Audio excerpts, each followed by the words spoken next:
ignoring your problems is going to become a bigger problem in your life, whether you're Yes. single or in a relationship. Yeah. And when we can create a healthy space of, hey, if there's ever an issue, let's address it sooner than later. Mm-hmm, Because if mm-hmm. we don't address it Yeah. sooner, it's going to be a problem later. I want to say that's a thing that I've had to work with, that I really had to work with myself. Why? It's not the, like, I don't ignore the problems.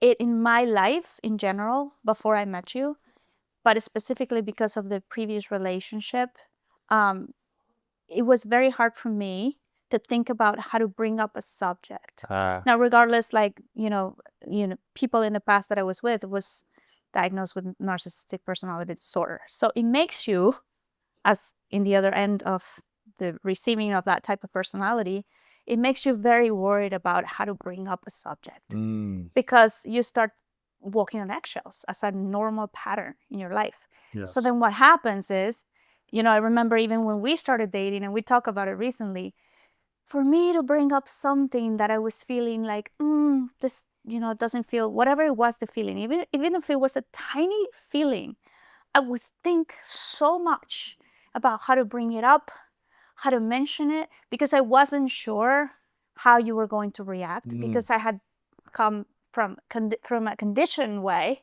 of thinking everything, even the slightest little thing, is going to create a blow up, from you, from in the Yes. past. So then I was like, kind of like Worried.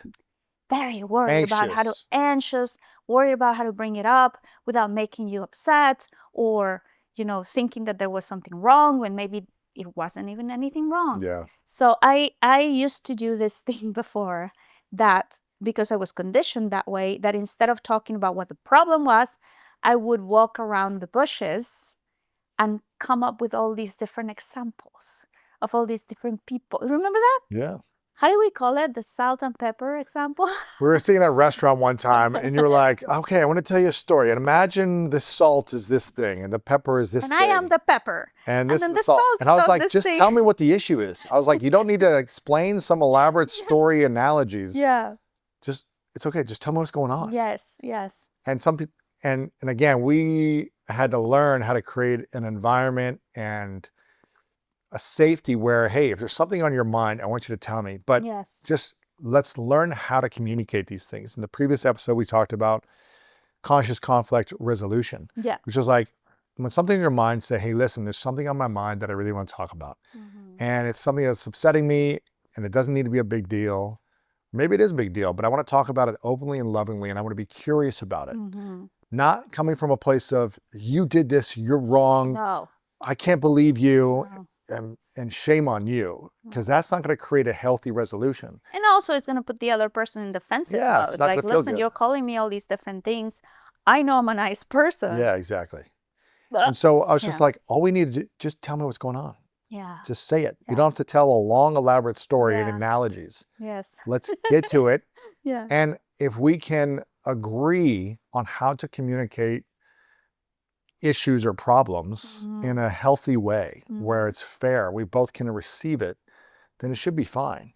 So instead of waiting for weeks or months to say, you did this and it hurt me. Yeah, no. It's going to cause more pain inside of you and resentment in you as well, because you're not communicating it.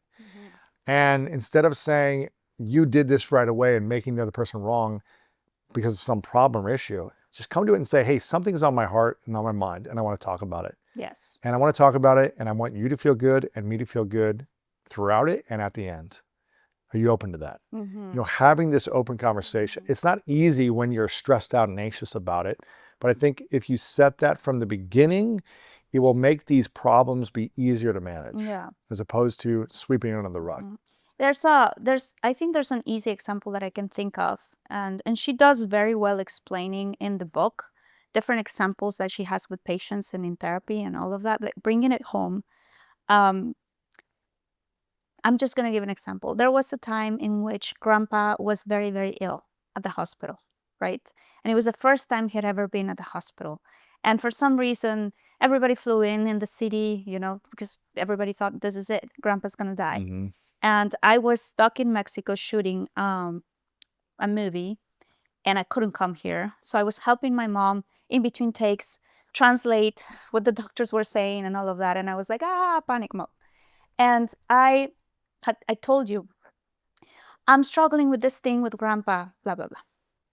Then the day went by, and later, like hours and hours later, you texted me a photo of a frame of a, picture. Do you remember this? And you said, hey, what do you think we should buy this picture for our home? Like this Picture frame? piece of art. Okay. Piece of art from our home. And I remember, because this is the thing. One has to train ourselves. Like we have to train ourselves. When you are in panic mode or in whatever, any of these modes, it's easier for your brain to go into thinking badly very quickly of your partner or of anybody. Very quick. It's easier because you don't have the normal filters that you have in life of like giving the benefit of the doubt to the other person, like thinking they're coming from a good place. No, you're in panic mode. And so sometimes what happens is that, this thing activates in you that no matter what happens, it's almost like you're not yourself at that moment. And in my mind, immediately I went to, how insensitive. I can't believe he's not checking in with me to say, hey, how's your grandpa doing? I don't care about a piece of art. What is it? So it's easy to go there.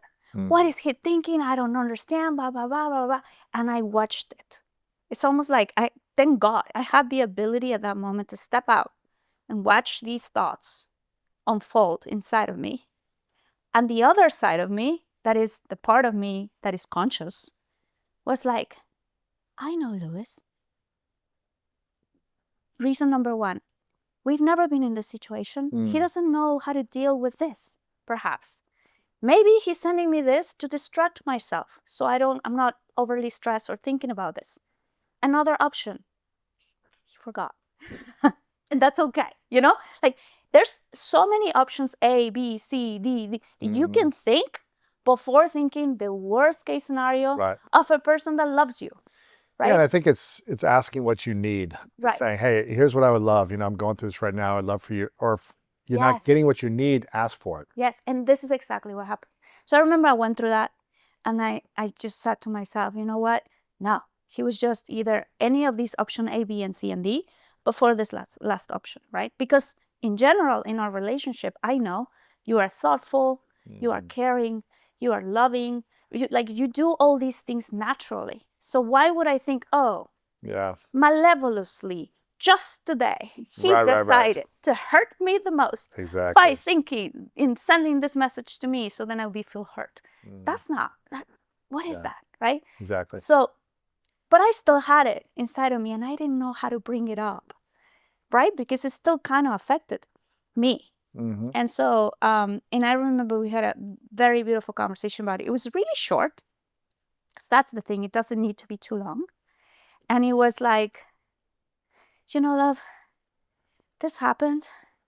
And I felt this way, because I said, I started with like, you're always very thoughtful. But you weren't yesterday. Yeah. But which is why it surprised me. Yeah. That, yesterday that it was such a hard thing. It felt like you weren't, but I know it probably was any of these reasons. But I just want to let you know. And you said to me, what do you need from me? And I'll do what you need right now. Exactly. And then for me, and that, I can't remember exactly the whole situation, but I remember you telling me what happened on the phone and me being like, I'm so sorry you're going through this, and listening to you. Yeah. And then, after however many, 10, 20 minutes, the conversation was done and you went back to your family. Yeah. For me, I'm like, I'm being present. I'm listening to you. It's what you need. Okay. I'm kind of helpless in the meantime. Like, what can I do? Yeah. And I also went through a similar situation where my grandfather back in the day was like in and out of the hospital for, different years as he was getting older. And inside of me, I'm also like, oh, this is the first time I know he's okay. In my heart, I was like, he's okay. I know he's okay. Yeah. Like, I know what they're talking about and I know he's okay. And so I just wasn't thinking other than that to be like, let me check in every 10 minutes to make sure, how you feeling? How you feeling? When the whole family is in chaos. Yeah, the whole family. How you feeling? How you feel? Are you okay? It's like, I know people just need to go through their process. Yeah. And then at night, I can ask you, how you feeling? Yeah. But, I'm also not the guy who's going to be texting every hour. I hope you're okay in this month. It was a really good conversation because I got to express myself in Yeah. a conscious way. And say what you needed. But this is the thing. This is why I think it's important to take space. Like if you react immediately to however you're feeling, and Yes. especially in this situation, that was a hospital situation, you're most likely gonna react poorly. Yeah. And so in my mind, I was thinking this. So then I took my time. So that was good. Then I approached the conversation by saying to you, Here's what I need. no, before that, it was saying to you, like, you're so thoughtful. You do all of these things, and you do.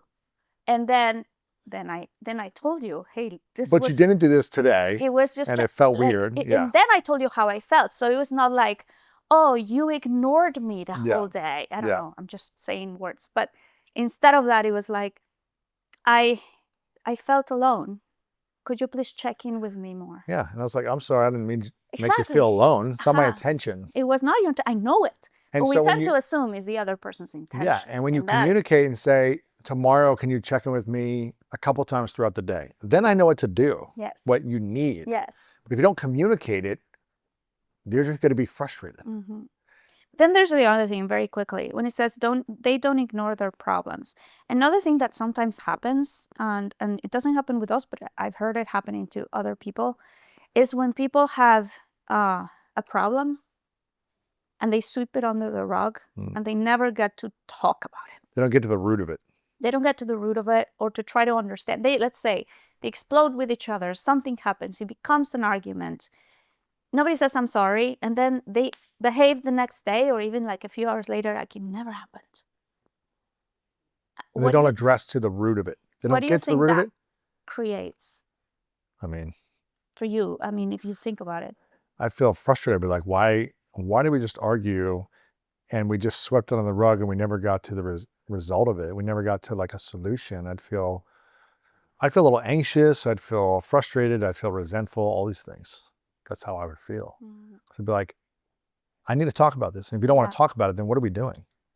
Right. It'd be frustrating. Yeah. I feel like I didn't have a partner, so. And what happens when they talk about it constantly, or let's say not frequently, but you've brought up something and you brought up something and it doesn't get addressed. They say, yeah, I hear you. I'm here for you. I understand, blah, blah, blah. And it continues to happen. It'd be tough. It'd be tough. Yes. Very tough. But this happens. This happens in relationships. Yeah. Yeah. 13 things mentally strong couples don't do. That's one of them. They don't ignore their problems. The next thing is, I'm not going to go through all 13 of these probably. I'm going to pick a few of them. The next one is they don't keep secrets. Ooh, that's a good one. Why do you think married couples or couples should keep any secrets? I think should keep any secrets? Do you think couples or married couples should keep any secrets? Is there any secrets you should keep? I don't think so. I don't think so. I think there's two different aspects here. One is, how do I say this? Being absolutely, completely transparent about everything you do and say and think. That's one thing. And another thing is being honest, which I think is different. So should you be one or the other? I think there's some things, for example, there are thoughts or things that can harm the other person that you might as well just keep them inside of you. Okay. Like, why would you share those things? Yeah. If it's something that you need to work on and you are consciously working on those things, to what purpose or what end are you going to bring it to the other person? That's what I'm talking about, transparency. Like being 120% transparent with everything you think. You don't need that. No, because you may change tomorrow, Yeah. Whatever it is that you're working on. But and then honesty is important. Yeah. Yeah.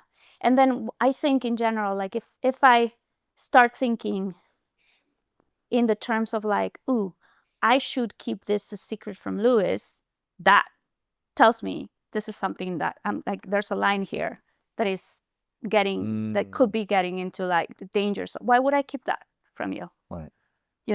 Oh, unless there's something that perhaps is not integrous or is not, so then it's a self-conscious exercise that you go, no. Thank you for watching this video. If you want more inspiring clips like this, make sure to click right here to subscribe and click right here to watch that next video that is specific to support you in your life.